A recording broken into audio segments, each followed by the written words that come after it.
when you fail, you learn. Yeah. And that's just part of our business. I'm Tyler Simmons. Welcome to In the Yard, a Western States podcast, where we dig into the heavy equipment industry, from the machines that move mountains to the people who put them to work. Let's explore how the world of yellow iron builds our communities for a better tomorrow. So Dan, thanks for joining me today. Thanks for jumping on and taking the time. I know you were just out there slinging some wrenches, getting after it, so I appreciate it. So taking the time away to jump in and talk to me today. So give me a little bit of introduction, who you are, what's your job role here, how long you been at Western States? Okay. Well, my current role is a lead technician in the heavy shop. Me and Wes Siebold take care of that end of our world. Been in many positions in Western States, managing the field service, shop foreman, service manager. Just kind of went around the loop and then came back and thought I'd finish my career teaching the younger techs what I know and how you can really make a nice career working for a Caterpillar dealer like Western States. I mean, it's been very good to me. I've been here 30 years as of January. 30 years. Yeah, and prior to that, I worked at a repair shop in Dayton, Washington for 12 years. And then prior to that, I worked in a union truck shop in Spokane. And then I had 2 years in heavy equipment diesel technology. Oh, wow. At Spokane Community College. So you went to Spokane Community College and got a diesel technology degree. And then basically you've been a technician since then. Mm-hmm. Wow. So how many total years of technician? Oh, probably about 42, 43. 42, 43 years. Right in there. I mean, right out of college, I went right to work. I didn't go back home. So wow. Worked out back my pickup till I got a job. Yeah. and just a short story. So while I was in college, I was applying at Western States. Okay. And we had a D2 and we were buying parts there. Me and my other guy that we were doing the project with at the second year in college. And, once you walk into the dealership, it was like, yes, this is where I want to work. And I can't remember the old service manager there, but once I graduated, I went right in and I beat that door down for months. And it was in 1983, so we were in a big recession. Nobody was hiring. It was just dead. And so I just finally picked up the job at the truck shop and met my wife and then go back to Dayton, raise a family. And 10 years later, Doug Sage, he's done passed away, but called me and said, "Do you want a job?" And I thought, well, there's no way I can go to work for a CAD dealer now. I've been gone, I didn't jump in when my feet were drained. And I said, "Why don't you come over and, give it a try?" So I did, and I never looked back. Oh, there you go. Yeah. So you jumped in right here in Pasco. Mm-hmm.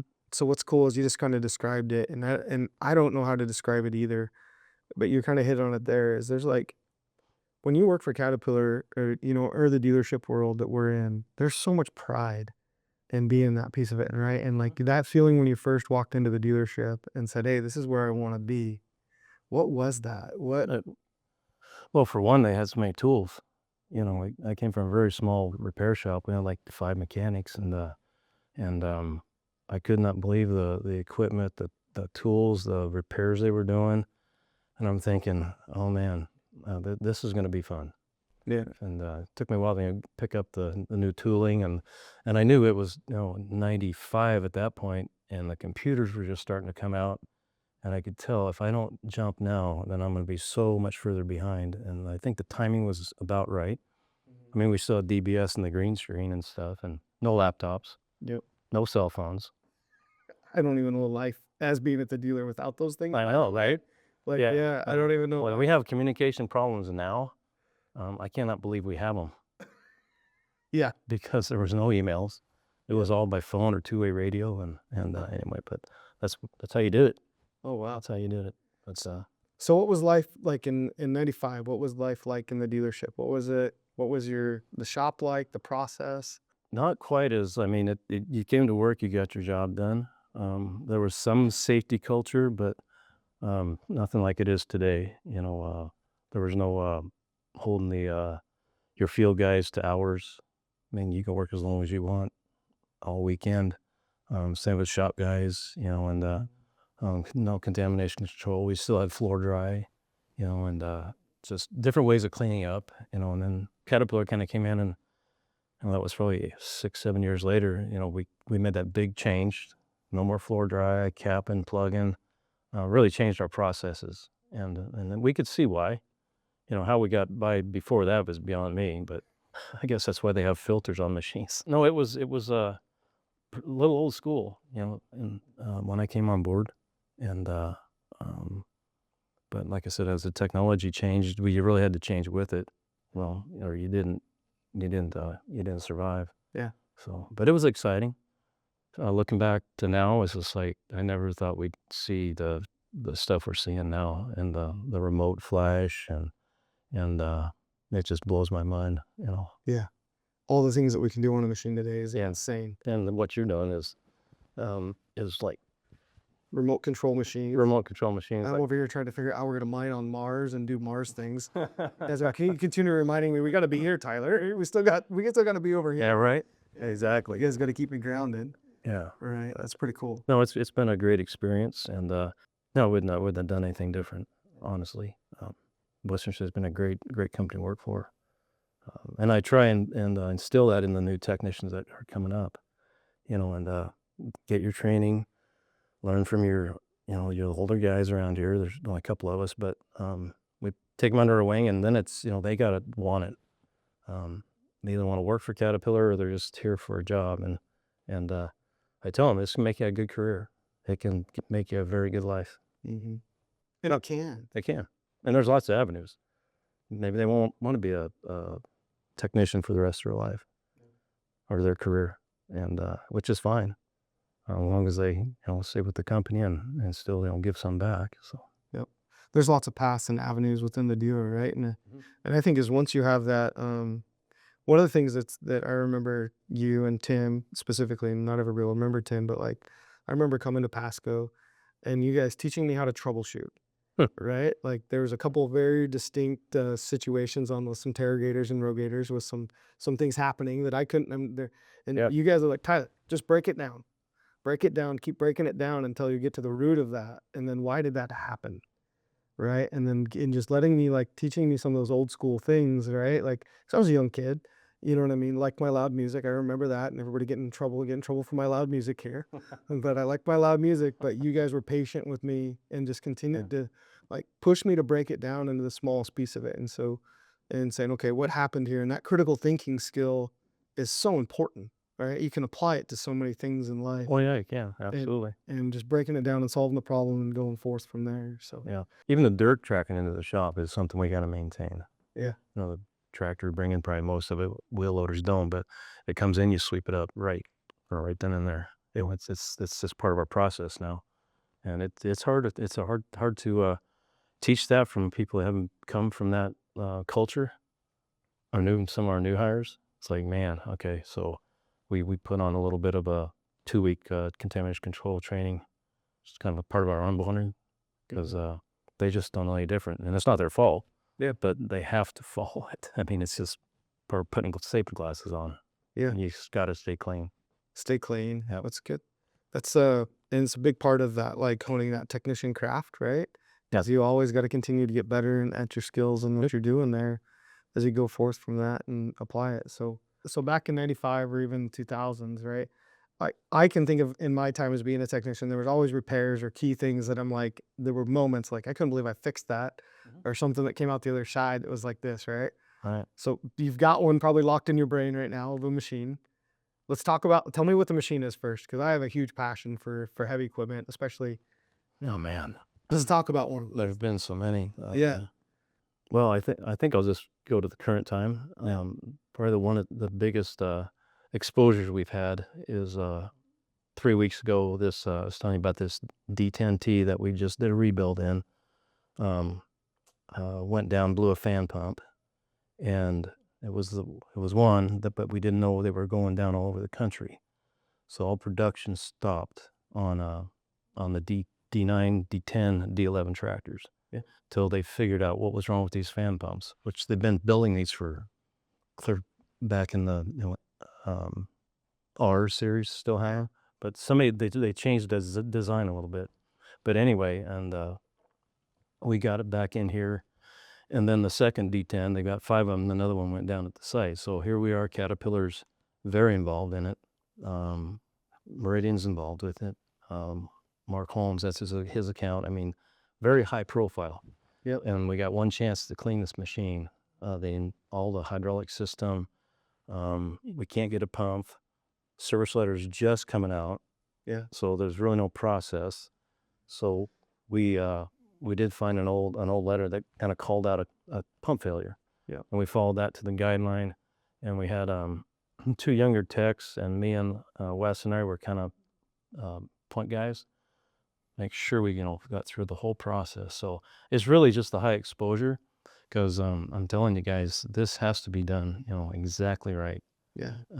Any hose you question, you're blowing it, and pulling coolers, and it took out other pumps, and it was just kind of a mess when we got it. Yeah. And but we're down to putting the new fan pump in right now, and then we'll do our testing.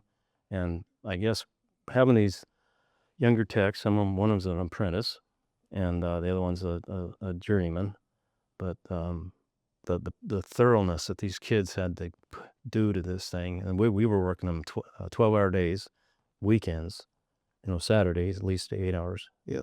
Because we already had another one down. So, and they're a high profile customer for public services, right? Yeah. So these kids learned a lot, and just watching them perform was gratitude to me. Yep. And their eyes lit up. I'm telling you, this high profile stuff, you're very lucky. You'll probably never see another one like this again. Yeah. So they stepped up, and I've been real proud of them. So That's pretty cool. that's Wes and I see that how we would clean it. We kind of lead them to do the same thing. So what was the coolest part of that, the mentorship and being able to teach? Yeah, honestly. And they dove in. I mean, they head down, asking questions. That was kind of the turning point for both these guys, to let them have a big project like this, and see them grow through it. And now we're gonna fire it up. We're gonna run some tests, and they're gonna do it all. And I told them, you can't learn this in school. Yeah. This is real stuff here. Yeah. I mean, talk about how fortunate, to be able to come into a company and to be able to have a mentor like you guide them through that process. That's pretty amazing. Well, I'm gonna hand the torch off one of these days. So You gotta have somebody to hand it off to. there you go. Yeah. I'm done. There you go. That's pretty And cool. I think they're and I feel they're gonna stick. I think they like. Yeah. One of them did go through our tech academy. Awesome. So he's up and coming. That's pretty cool. Yeah.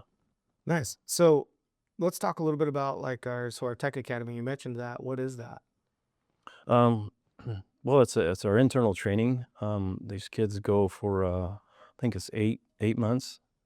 They're at school, and they get kind of the basic powertrain, electrical, engines, emissions, train, just really low profile, but if they're being exposed to it. And then they come back and they work an internship in between I think the breaks, and then get some hands on. And typically we try and put them with probably a journeyman, just so they can learn the contamination control. I mean, they can't teach it all in 8 months, so but they get a good ground level, and basics of what it's systems. I mean, it's CAT systems, but it as well as I do, it's hydraulics, powertrain. They all kind of run the same way. Yep. But it makes it a lot easier for Wes and I as leads to make them go read it, understand it before they come and just start asking random questions. And you can tell when they've paid attention, and they're bringing it home.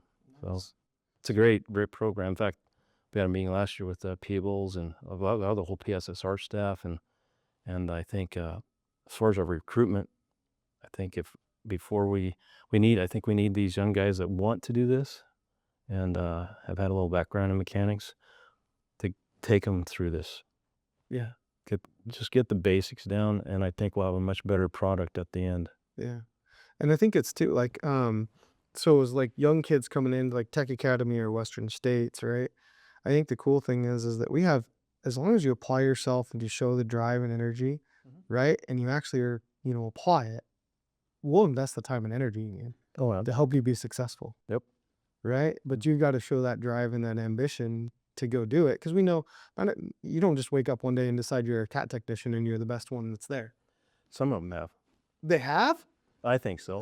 Do they actually apply it, get it done, though, is the question, right? It takes time. Yeah, I mean, you can takes a tell the lot of ones that are time. probably going to make it, and unfortunately, some just can't. It's just they're not wired Yeah. that way. This is really hard work and physical work, and it's demanding. We got time frames. You know, we can only charge so much. Yep. But and that's fine. But you got to kind of see that out of the gate. Yeah. You know, it's got to have a good look in their eye. Nice. You know. So is the most rewarding part about being a technician, current stage in your career right now, is the most rewarding part about being a technician the mentorship and teaching others to be successful? It is. It is now. Yeah. You know, I tried to do it as a manager as well, and you know, you can't really do a lot of that because you got the paperwork side and reviews and closing service calls, calling customers. Just the business, really business side. Here. But yeah, no, and I've been, you know, we've got openings here, but I think I'm better fit to finish my years out mentoring, and when I leave, you know, I leave what I could teach them. That's pretty I don't cool. like carry on.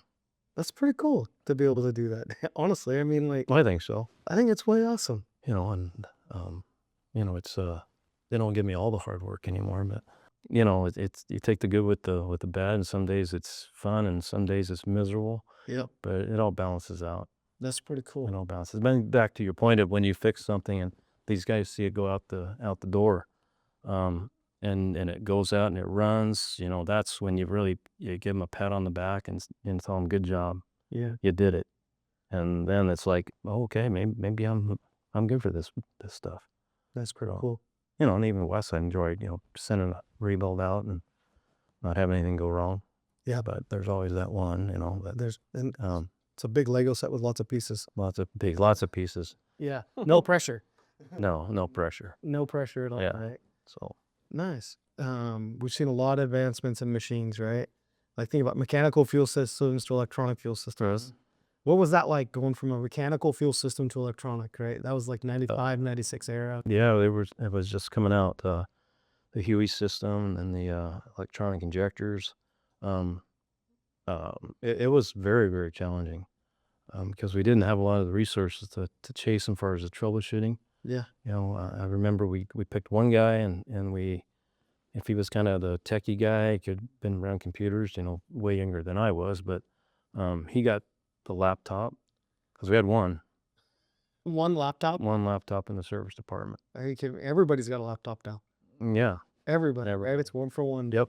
And so he was the guy that, you know, would go out and troubleshoot Okay. codes and he'd either fix it or he'd order up the parts and have somebody else go do it and he'd get on to the next one. Oh, wow. And then we slowly got more laptops, but that took like years. I mean, laptop was like gold. Yeah. If you had the laptop, you were the guy. You were the guy. You were the guy. That's awesome. Did you ever have a laptop? Oh. He never told you were the guy? No, because when I came out of the service truck in 98, Okay. I took the shop manager job. Okay. So you So were giving the laptop to the guy. Yeah.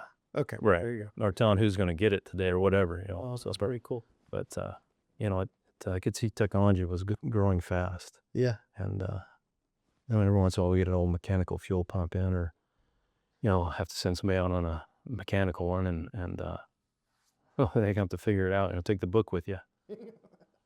The book, because they had no laptops. You had hopefully we had the service manual on it. Hang on. Hang on. I'm connecting some dots here, right? So I've always grown up with SIS, right? I can go into SIS, get my service manuals, put it on my phone, see my service manual on my phone. So when you were in a field truck, before you came into the office, that was like mid-90s time period. Mm-hmm. So what did you do when you needed a service manual? Well, when you got the call, they'd give you if you had the serial number, at least you had the make, Yeah. 966C or 950F or whatever. Okay. We'd go up and grab the service manual and you'd take it with you. Like from a library? Yeah. We still have them upstairs. You had like a whole library full of service manuals. Yeah. Typically, if a new machine came out, Okay. when the F series came out, we'd buy a manual and we'd buy the schematic. Really? So like the tool room, right? There's a shared tool room where we all share tools. Yeah. And every technician always returns the tool exactly when they're done with it, Nope. right? Oh, they don't? No, You hope they do. you hope they do. Yeah. So did everybody always return the service manual when they were done with it? They were pretty good at it. Oh, really? Pretty good. Community at that. Yeah. I mean, it was they knew that somebody else was going to need it, Yeah. and usually those jobs where everything was kind of mechanical, Yeah. it was usually a pretty straightforward repair unless it was something deep, lost a clutch in a transmission or something. But they gave you all the test procedures. There you go. You were mainly using it for test procedures and stuff like that. Yeah, DNA and test procedures. Okay. Troubleshooting in there. Yeah. Wow, that's a lot. Even that's a lot of change. Like without even machines changing, just how you get information today compared to than you did. Yeah. Yeah, it's come a long way. So I remember I've been exposed to it from my previous job that was a Microfiche. Okay. We look up parts on Microfiche. We'd look up service manuals on Microfiche, which was probably the most current because Cat always sent you a new set every quarter. So you'd pull the old ones out, you put the new stack in. If anybody know what microfilm is? No, I have no idea what it is, Dan. You're gonna have to explain that a little bit more. So it's a little floppy card, looks like a piece of film, Okay. and you slide it into a it's really not a projector, but it's a screen, and it lights up like a slide. Okay. And then you move the bar around, and you find the pages you want, and it comes up on the screen, and that's how you either find your parts. They had service manuals, parts manuals. Even the parts guys used them. Really? Yeah, we still have the machine upstairs. So I've seen them. I think I know what you're talking about now. It's like these like little printed cards that have these little images on It's them. about like so. Yeah, it's like a whole service manual on one card. Yeah. That's crazy to think that that's gone from that to I can find it all right here, right? That if I wanted to. So how long have you been back out on the floor, but turning wrenches after service manager job? I went back on the floor in 2000, 16, Okay. 17, right there. Oh wow. So you've been back out there. So as you've done that, what has been one of the biggest learning things that you had after going from service manager to being back out on the floor? Well, I had to catch up. Flashing and loading up new software. That was probably the biggest challenge for me. Yeah. And AT, navigating through that, and still learning some of it today. I know AT has been around for a long time, but I missed probably 10 years of that, just being in the office and managing the service side, business side. No, that's pretty cool. So yeah, jumping in and just all because I think machine technology is advancing pretty quick. Oh man, It's moving fast right now. yeah, a little too fast for us. Yeah, it's moving really fast. Yeah. So And it's like it's ramping up a little bit. Like there's just so much happening in the heavy equipment industry and on the machines right now. yeah, we're learning as we go. Yeah. I mean, new machines are coming in, and just how to start them is sometimes a challenge. Yeah, that's changed. It's all push button. Yeah. And master switches are about the thing of the past. And Yeah. But there's a funny story about that. So I remember the first time I saw a pony motor, not a dozer, yeah, right? I'm in as a technician and stuff like that, right? And so the pony motor is the gas engine you would start that gas engine, then it'd turn over the diesel engine until it got warming up, and then you'd fire up the diesel engine and shut off the gas engine. Yeah. It was all mechanical, right? Mhm. And just even thinking about how we started a diesel engine from 30, 40 years ago to today, and maybe it's even longer than that, to today, where we just kind of push button and starts it. Oh, yeah, and everything has to happen to make that work. Is fly by wire, right? Everything else you touch by hand to get it running. Yeah, it's crazy. We've come a long ways. Nice. Long ways. So that's pretty cool. So today you're working in the shop, in the heavy equipment shop down here every day, mentoring young technicians and kind of helping them be successful. So what advice or what words of wisdom would you have for somebody that's looking to become a technician at Western States or anywhere else? Well, I think what's very important is if you're looking at a career in heavy equipment, whether it's Cat or Deere or Hitachi or any equipment dealer, they pretty much run the same. But I know what helped me a lot when I got into this was because I came off the farm, of course, and we did our own maintenance and stuff. But when I went to college, it really made a lot more sense. Even a 2-year degree or our tech development plan. If you want to jump into this and be successful, I think, and some education on the new systems would be even probably more beneficial. Still get the basics of the powertrain and hydraulics, but now it's all controlled by not levers, but wires. And there's a lot can go wrong between the wires and the control valve. And so I think the training would be good, a college degree or some are real short now, but the real good ones I think is about 2 years. You get even some of the not the academics, but what am I trying to say? English, man. Yeah. Some of the base, Some- the core classes. Yeah, which aren't real. Probably hard, but I don't. They probably get some of that during maybe they got in high school. I don't know, but Some type of education, get some of those base foundational knowledge, whether it's our Tech Academy or even just a diesel program. There's several of them out there now, right? several. Yeah, Just to create that foundational knowledge, right? I think they would find more reward, and they think they will move a little faster than ones that don't, and just want to come in and earn and learn or whatever. That they'll surpass those guys. That's pretty cool. And honestly. There you go. And then what do you suggest they do when they first get here at Western States? So new kid right out of college comes in here his first day. What does this first day need to look like?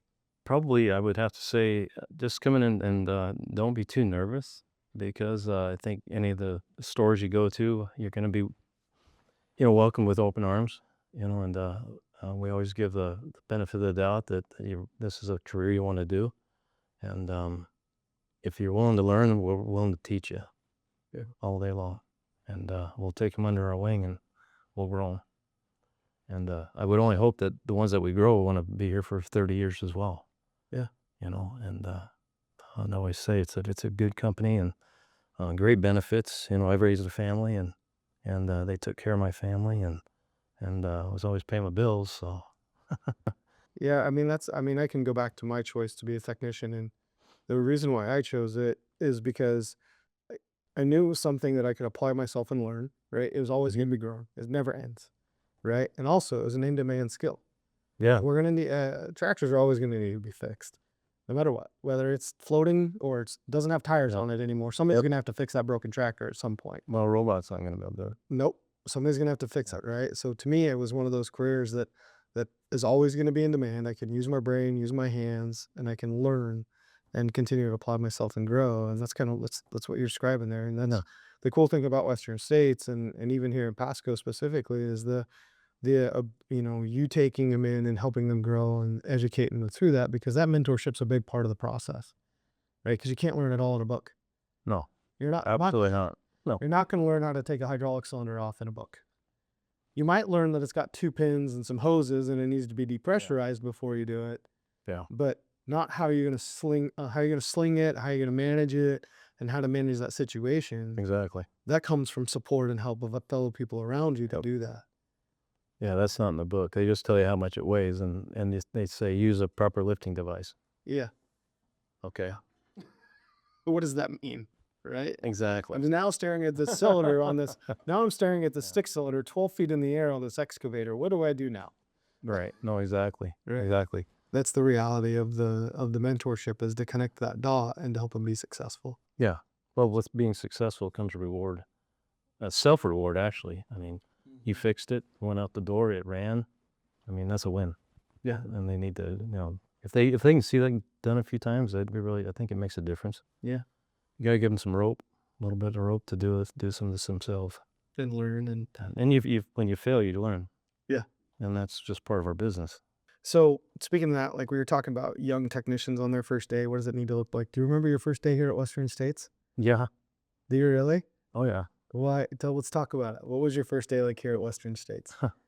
Well, it was a little chaotic. Okay. I walked in and loaded my tools, and that first day, I just kind of I didn't get much direction, and so I just kind of walked around, looked at the tooling, and kind of saw what everybody else was doing, and I went up to my service manager and I said, I'm ready to work.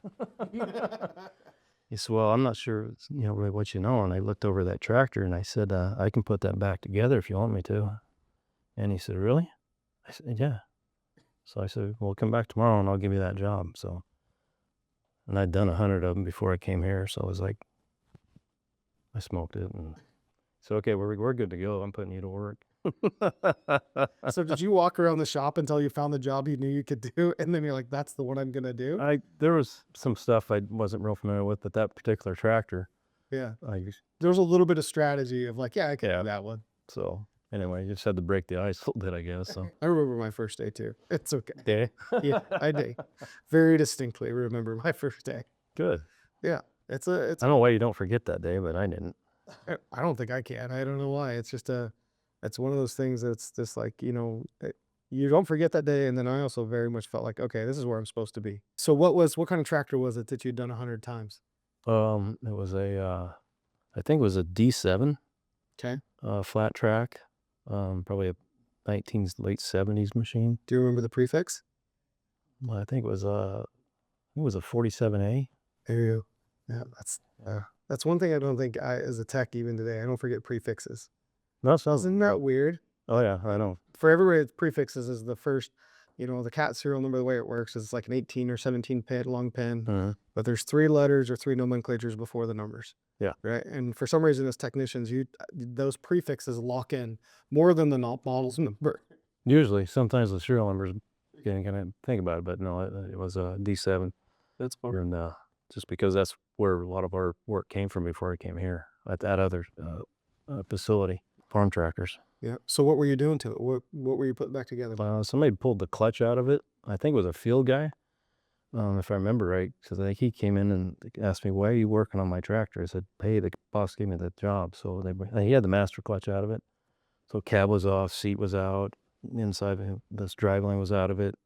They did a lot of that. They would bring the field guys in, tear down the machine, and then they get part of it done. They get called out, and they might not come back for a few days or a week, and yeah, it just kind of fell in my lap, and he wasn't mad at me. He was kind of like, "You don't know how to do this." It's like, "No, I got this. It's okay." Come back tomorrow. Yeah, right. Come back tomorrow. I was like, Then we'll talk. anyway, it Yeah. it went well. It went okay. That's good. So master clutch and a D7 was your first repair here at Western States. Yep. That's pretty cool. Yeah, I'll never forget that. So I think there's a lot of doubt because I was a new guy, younger guy. Yeah. Yeah. So it was like, nah, there's no way. There's no way. Right.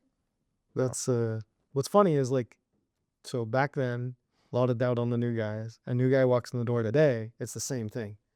Yeah, pretty much. Yeah, it hasn't changed, has it? You got to prove it. Yeah. Yeah. And then today, safety culture, contamination control, doing the repair.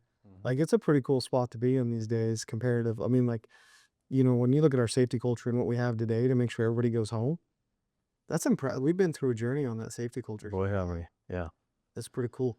It's been quite a change. No, and all for the good. Yeah. We've saved a lot of injuries, and it's going to happen, but we prevented probably hundreds and hundreds of accidents. Yeah. With this culture. So yeah, let's talk about our safety journey, right? From your perspective and as we work through that. So today, safety at Western States is very much ingrained in everything we do, right? Everything we do top to bottom. And so what's been the most interesting or the biggest takeaway you've had from our safety culture here at Western States? Well, I think when we really got strong and rolling it out, I think we were having a lot of accidents, and I kind of remember going to a manager meeting, and we were going over safety and going over the injuries this store, injuries in that store, and it's like, and I'm thinking, I think Kelly Lehan was leading it, possibly. Fred Turner, I can't remember, but anyway, we didn't know about it here at Pasco, or the LeGrand didn't know, or Spokane didn't know, but we were all hearing about it at the manager's meeting. So I remember saying, why aren't we sharing this when it happens with all the other stores? Because it was like a secret, nobody wants to know, but we were all hearing it then. And remember shortly after that, like the Kelly came up and said, "You know what, we're going to start doing that. We're going to start sending these letters out after they did the whole review, so that the other leaders in the stores could roll it out in the toolbox talks." So I thought that was the neatest thing I'd ever seen. And at least we know our comrades are getting hurt. in other stores, and now we can maybe protect our guys from have the same thing happen. Yeah. So What's interesting is like that, however many years like today to like if we have a safety incident today, like if something happens and it's a process related, we can be in a couple hours having a safety stand down. yeah, Like how fast it happens. Like, so if there were something to happen today, that's what I really appreciate about our safety culture is like, if there's something that we need to adjust or make everybody aware of, we can literally do it in hours now or less. oh yeah, Like Yep. we can literally, it could happen in an hour later, we're having a safety stand down as a whole company to talk about what happened, what it was, and how we're going to mitigate that risk moving forward. exactly. It's a crazy change from like, It is. like you just bringing it up, like, hey, let's just share some information to today, almost instantly, we're talking about, okay, what are we going to do? Yeah, but and then usually if it's a serious one we'll stand down. Everybody gets to talk and listen, Yep. and don't like those because usually it's something bad, real bad, Yep. We're concerned. or very yeah, I think we all come to those with a lot of concern. Like we know that when it happens, something is, we're concerned of a fellow teammate potentially. exactly. Yeah, there's a lot of concern and anxiety that comes with that, but I think it recenters us on that conversation. Oh yeah, Yeah. yeah. And I think about the family of that guy and what he's gonna have to go through to get back to work. It hits home real hard. Absolutely. Yeah. No, and our safety, and it's really cool, like just to think about how much we all care about each other too, from a safety perspective, and how much it's all interconnected now and intertwined. Yeah, And that's been a journey for us. it It has hasn't been. always been that way. No, it was just kind of accepted. Oh, I got hurt. Okay. Oh, it's gonna happen, right? Well, that's the wrong answer. That's the wrong answer. It's gonna happen. No, it's all preventable. It is all preventable, right? Mhm. One way or another. So what advice would you have for anybody starting out here at Western States in our safety culture? What would you tell them, or what's the first thing you do tell them when they come in?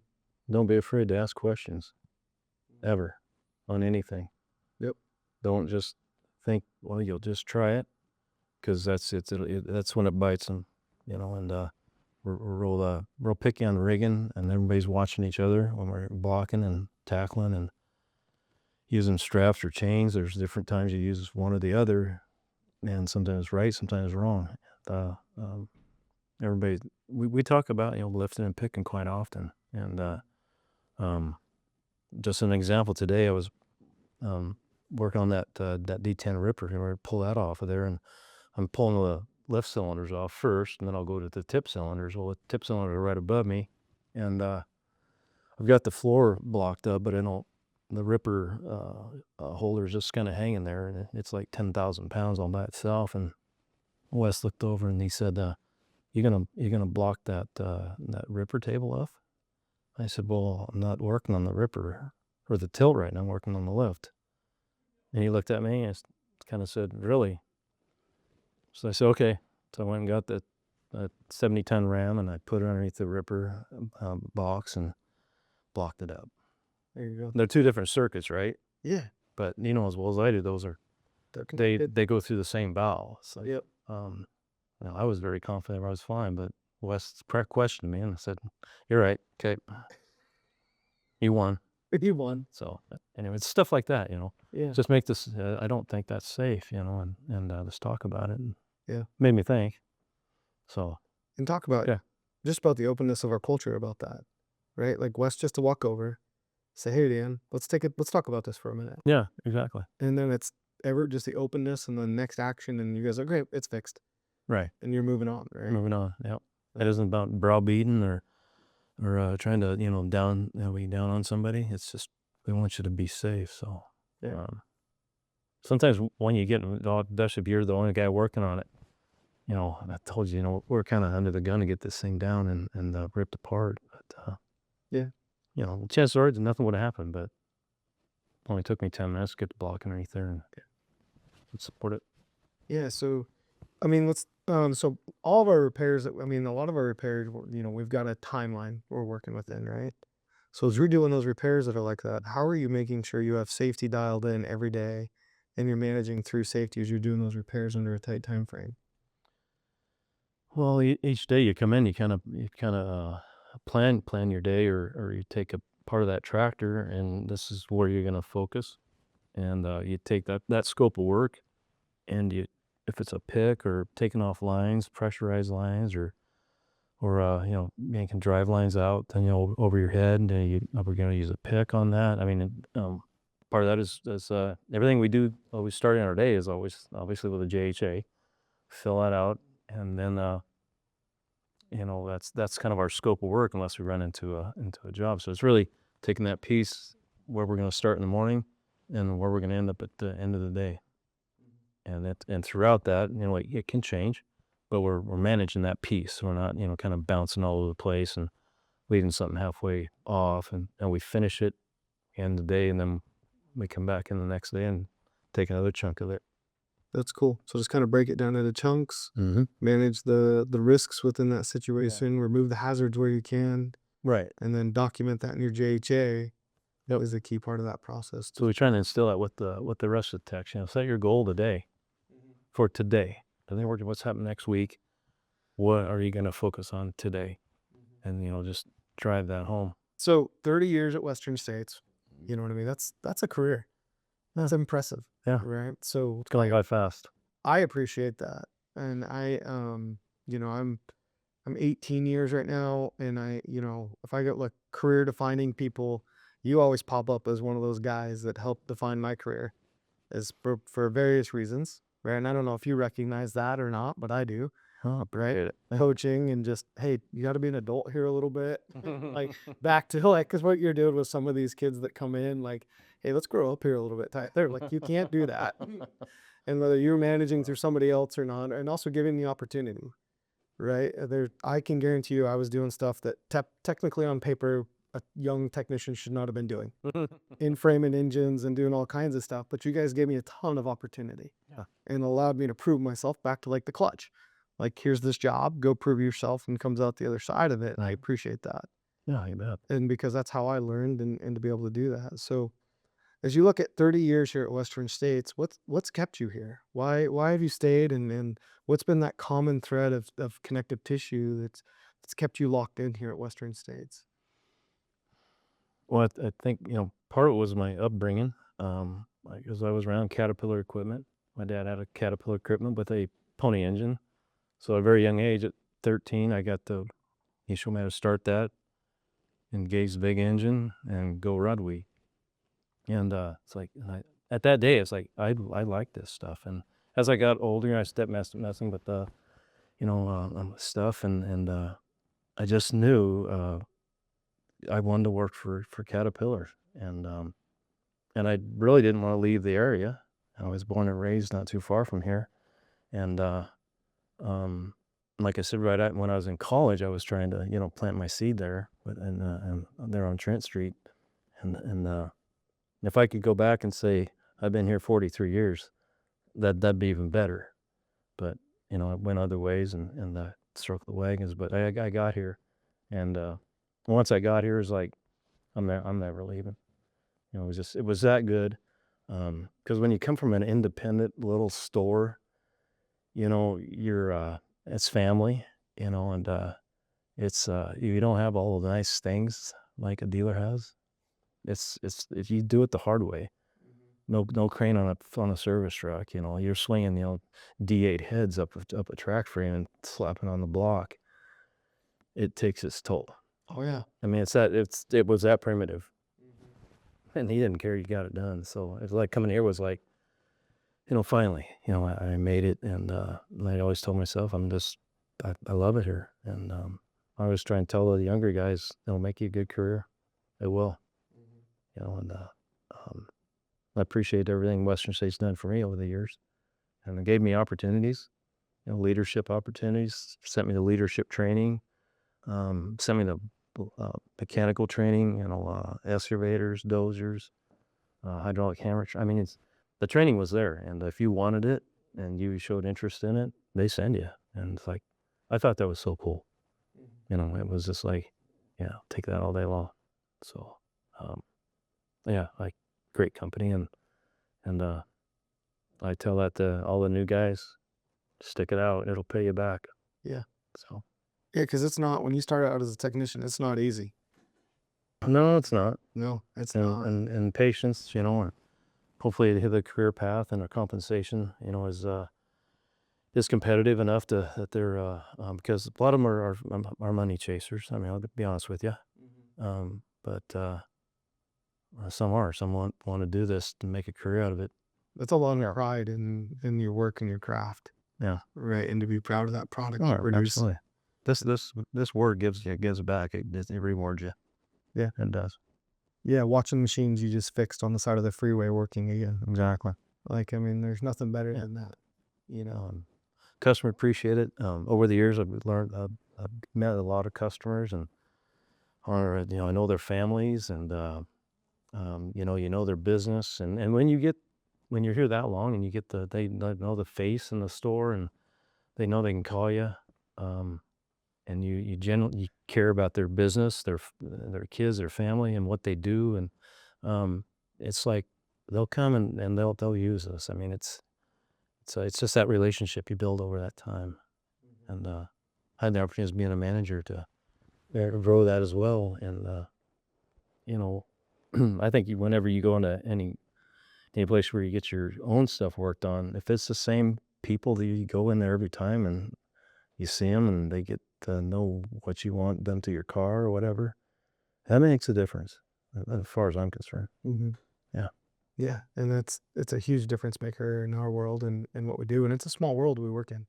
Oh yeah, it is. Construction world and heavy equipment world. It's a small world, Yep. right? And, Yeah. it is. It is, and it's a pretty tight knit community, and we tend to look out and support each other and know that we're all just a bunch of humans working together. I mean, and trying to Oh, get yeah. our jobs done and go home to our families. That's the cool thing.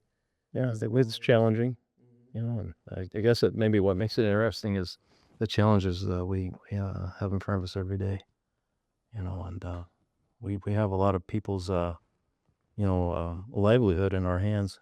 Mm-hmm. Well, when they're down, we affect their business, which affects them personally, and I try and instill that in the guys out here. So this machine's down. I mean, they don't have anything else to use, and we need to turn and burn and get it back to them. Yeah, and get it back up and running so they can start making money again. There's that whatever they bought the machine for. I know, right? Right? They don't just buy a machine just to have it. It's got a purpose in life. Right. Yeah. It's got a purpose for something. And I use the analogy that Eric asked me, do you ever a pickup payment or something? So yeah. What do you do when he breaks down? You get to miss a payment? No. Well, here's the same scenario. Now this guy's the customer and you're not. So So what are we gonna do to get it back what up? are we gonna do to get it fixed? Yeah, that's cool.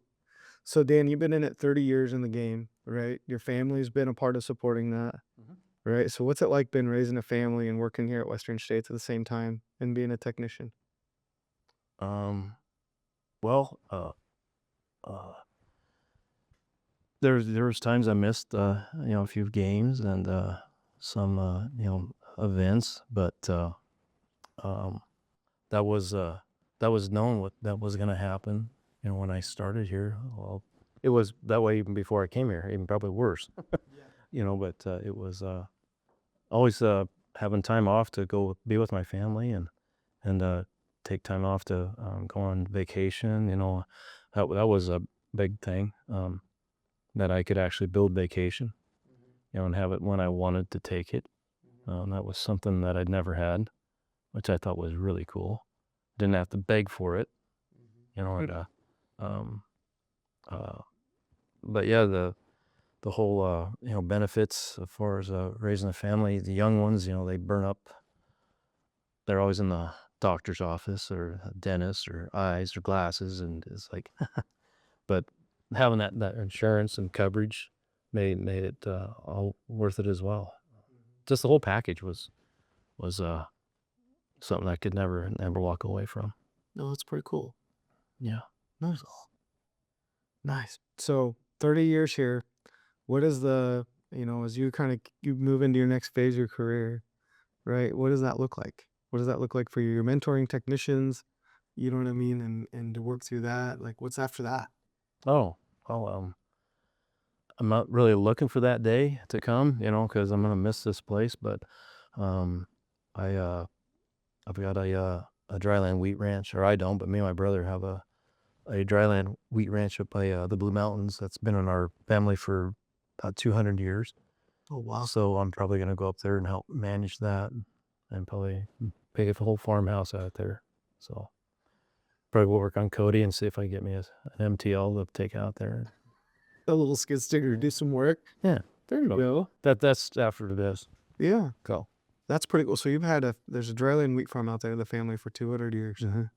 Is that where you grew up? Is that on the farm? Mm-hmm. Oh, wow.